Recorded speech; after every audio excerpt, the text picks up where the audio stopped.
Egyptian place, but really we have some Egyptian things, but Damanhur, it's its own culture, its own civilization. It's like a new people that we've been creating to think in an alternative way, to think in a more positive way, to be living with in harmony with nature, and really sometimes you will see many Egyptian things, just so you know. We can which nucleo house you want to live in. It's based on the project of the nucleo. So each nucleo house and territory, really, they have their own project. For example, this nucleo here in Damil, the project is hospitality and taking care of the open temple and the ritual circle, which I'm going to show you, and these stone circuits and labyrinths, which I'll show you now. So if you're interested in hospitality, maybe you want to live in this nucleo. Perhaps if you're interested in the farm and working, growing food, you can also choose to live at Porta della Terra, the doorway to the earth, which is where we have a huge garden, a huge farm, human group with the projects of the house that are getting done. And then for every 3 nucleo houses, it's a region. So for every region, there's also a captain. Same thing, it's voted in by all of the people of that region. They vote for a captain. Now the captain is taking care of like the projects of the whole territory. Let's say if we need a new stairs, if we need a new roof, if we need a new washing machine, they're making sure that we're having the money is located in the right places so that we can have everything that we need. You can see we have many solar panels. Damanhur is really trying to be 100% self-sufficient. We're not quite 100% self-sufficient just yet. We're at about 70%. But some of the nucleo houses are at 100%, where they have enough water, enough food, and enough electricity that they are fully self-sufficient. But Damanhur as a whole, we're not quite there yet. So some nucleos have this possibility and others not quite yet, because it's expensive, as you can imagine, to have solar panels and enough batteries to also hold it. So we're definitely working as much as possible to be 100% self-sufficient. Elements of fire. So I showed you the earth, the air, it's the one in the little forest, and this is the altar of the fire. So we don't go up on here except for in special occasions, like for example the full moon, the new moon. If you're here at all during the full moon ceremony, guests are allowed to participate. It's free. You just have to sign up at the welcome office. I'm not sure which day is the full moon coming up, probably next week maybe. But we have many different things here. We have concerts, we have theaters. August 31st is our New Year's celebration. We will have a big theater presentation here in the open temple, but we use this space a lot for ceremonies and also for fun activities. Written and drawn, it can be spoken, but it can also be danced.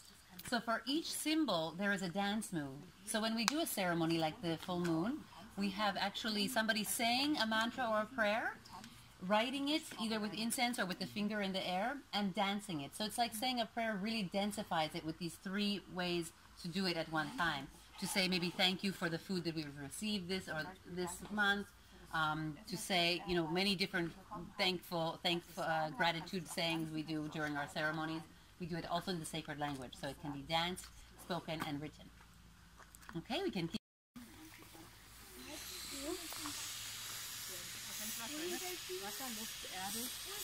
Captain of the region.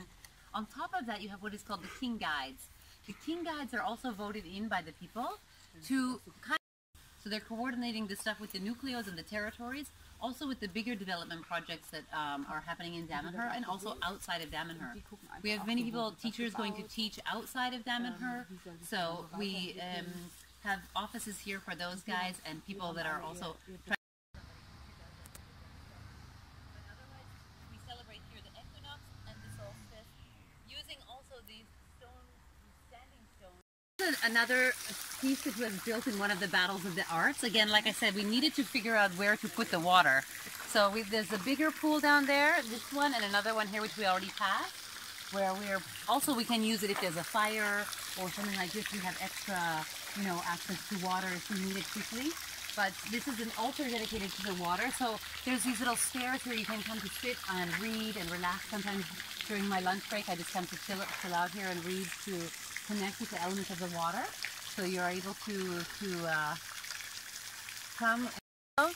So we have a credit, which is a €1 to 1 credit. And there's some machines where you can get these credits and you can use them while you're here in Damanhur. And then you can exchange them again if you don't want to take them home. But they're all coins. So we have like we have like a 10-cent coin up to. We tried for a long time to do just a complete exchange, between the local people, between different communities, but there was not quite enough communities that we can exchange everything. So we found that we still need to have an economy in the way of a traditional economy, because there's not enough communities that are willing to exchange. For example, not many people are going to exchange some apples for an iPhone today, or a computer, or a car. Like, it's not so advanced yet, the whole system. So we found we needed to have still some economy, some money, which we made the coins, and they have particular art on them, which is giving it also a value to us. So we know where that money is going. It's being used inside of the community to support the community, and we know it's not going to be used to make a missile or to create guns.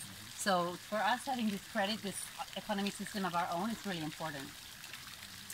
Now in Damanhur, as I was saying before, support yourself. So you have to be able to have a job or to have an income. So we have a rent that we pay every month, and in the rent is included part of the school system, part of the medical, the lights, the electricity, the internet, the telephone, all of these things that you normally have in a house, and our food. So basically inside of the rent is included many things that are helping to run the community. So it's important that you have a job or you have a way to support yourself. People can work inside of Damanhur or they work outside of Damanhur.